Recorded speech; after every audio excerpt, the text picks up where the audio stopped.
wabarakatuh. Ketemu lagi dengan Bunda Wening di Traveling Parenting. Oke, episode kali ini kita meneruskan untuk yang bagaimana menghadapi anak membantah. Saya akan menginsert tentang ketika anak membantah, seperti di episode pertama sudah saya sampaikan bahwa mereka kritis dan mereka ekspresif. Nah, kadang-kadang kenapa kita merespon dengan pokoknya harus nurut, pokoknya. Kadang-kadang karena kita sedang mati gaya, kita nggak tahu gimana cara jawabnya. Secara anak-anak sekarang itu mereka luar biasa kritis, pinter-pinter, keren-keren. Jadi teman-teman, kalau anaknya ada yang kritis, ada yang bantah, sebenarnya di balik itu mereka itu pinter, cerdas gitu ya. Nah, kenapa? Nah, mereka itu mempertanyakan nih, contohnya seperti ini. Nah, jangan hujan-hujan, nanti kamu sakit. Dia kan mikir, hujan itu air, mandi itu air. Mah, hujan kan air, mandi juga pakai air, tapi kenapa kalau mandi aku disuruh-suruh, tapi kalau hujan nggak boleh? Apa kira-kira teman-teman? Nah, kamu jangan makan es krim, nanti kamu sakit. Kemarin aku makan es krim tapi enggak kok. Nah, kalau mungkin anak-anak dulu diomongin seperti itu, mungkin langsung nurut-nurut aja ya. Tapi aku sekarang mikir, mereka punya pengalaman. Kemarin aku makan es krim tapi aku nggak sakit gitu kan. Nah, mungkin kita sebagai orang tua di era milenial ini, ketika kita menjadi orang tua di era milenial, berarti kita juga harus menjadi orang tua yang milenial. Orang tua milenial itu gimana? Kalau anak-anak sekarang itu mencari informasi sebanyak-banyaknya, mengakses, bahkan mereka nggak pengen pun informasi itu seliweran, berarti menjadi orang tua di era milenial ini juga nggak boleh gagal informasi. Menjadi orang tua di era milenial ini harus banyak-banyak belajar, harus mau belajar, suka tidak suka, mau tidak mau, harus mau dan harus suka. Kenapa seperti itu? Karena nanti kalau enggak kita akan ketinggalan jauh dari anak-anak kita. Jadi ketika mereka mempertanyakan, kita bisa jawab aja tanpa harus kita emosi. Kadang-kadang kita emosi karena kita, aduh aku harus ngomong apa lagi ya gitu ya. Nah, misalnya nih tentang makan es krim. Ya, mungkin es krim itu bisa bikin anak sakit ketika kondisinya tidak bagus. Jadi suhu makanan yang mungkin suhunya jauh lebih dingin, ketika kita kondisinya tidak bagus, mungkin kita akan rentan sakit. Itu bisa jadi berikan kalimat-kalimat yang mudah mereka cerna, yang bisa diterima oleh mereka. Tapi ketika kita pakai pokoknya sakit, itu kan tidak ada penjelasannya. Sedangkan anak-anak sekarang mungkin mereka butuh dijelaskan.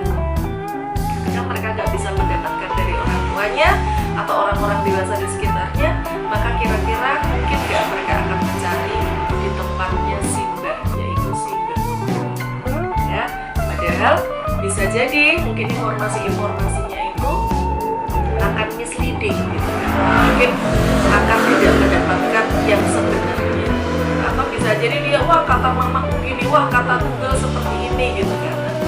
Untuk itu kita sebagai orang tua lebih baik dari kita ya, informasi sederhana seperti itu lebih baik dari kita. Kalaupun kita mau ngambil dari sana, ya itu kita yang mencari, kita yang mendampingi mereka untuk mendapatkan informasi. Karena itulah keadaan anak-anak kita, maka kita sebagai orang tua itu harus mau terus belajar dan belajar. Karena sekarang belajar pun aksesnya lebih mudah. Kita pun bukan hanya anak-anak, kita pun untuk mencari pengetahuan itu lebih mudah. Menjadilah orang tua yang terbuka terhadap kritik, siap untuk dikritik gitu ya. Ketika kita siap untuk dikritik, maka nanti hubungan sama anak akan lebih baik. Di era yang seperti ini, kalau kita tidak siap menjadi orang tua yang siap untuk dikritik, maka bisa jadi anak-anak kita itu hanya iya di depan kita, tapi mungkin di belakang kita mereka tidak iya. Jadi kalau misalnya kita siap dikritik, kita siap diberi masukan, kita siap mengolah, wah kenapa ya dia begitu, oh mungkin dia berpikir gini, kemudian kita konfirmasi mungkin ke anak, akan ada diskusi. Nah itu akan lebih baik. Nah poin berikutnya yang ingin saya sampaikan, selain orang tua harus selalu mencari informasi, Yang kedua, metode instruksi itu sudah lebih banyak tidak cocok untuk di era sekarang. Era sekarang itu lebih banyak diskusi.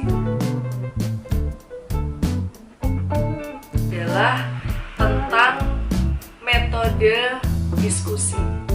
Mungkin kalau instruksi itu di era yang seperti sekarang ini, era milenial ini, mungkin akan lebih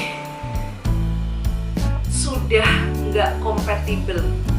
Jadi kita pakai diskusi karena mereka kritis dan mereka ekspresif. Justru kita harus memberi wadah buat mereka menampung apa yang mereka pikirkan, apa yang mereka rasakan, sehingga menjadi sebuah forum diskusi yang asik antara orang tua dan anak.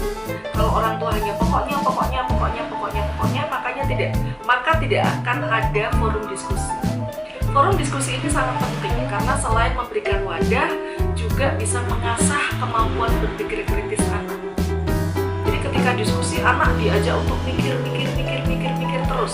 Nah, kemampuan berpikir kritis ini adalah bekal bagi anak untuk menghadapi dunia luar.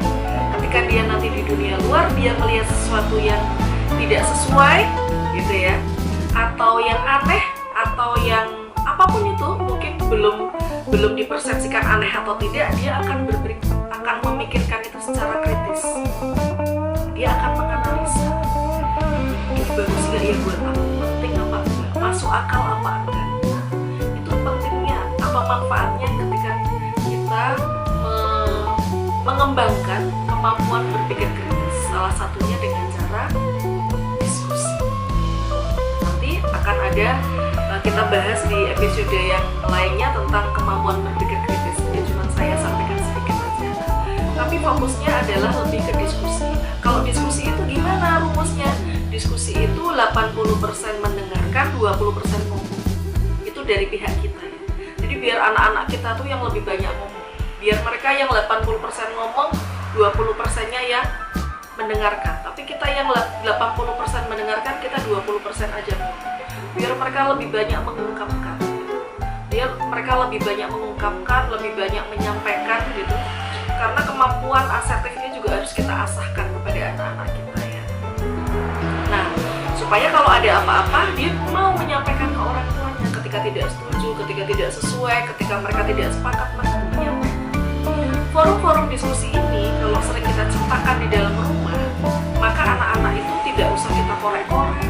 Kita nggak usah, ini kenapa ya, dia lagi ngapain ya, dia lagi dekatnya sama orang, dia lagi punya masalah apa enggak. Kalau mereka sudah terbiasa diskusi, maka mereka akan terbiasa untuk selalu menyampaikan. Itulah manfaatnya diskusi ya, dan manfaatnya ketika orang tua juga mau belajar terus di era yang seperti ini.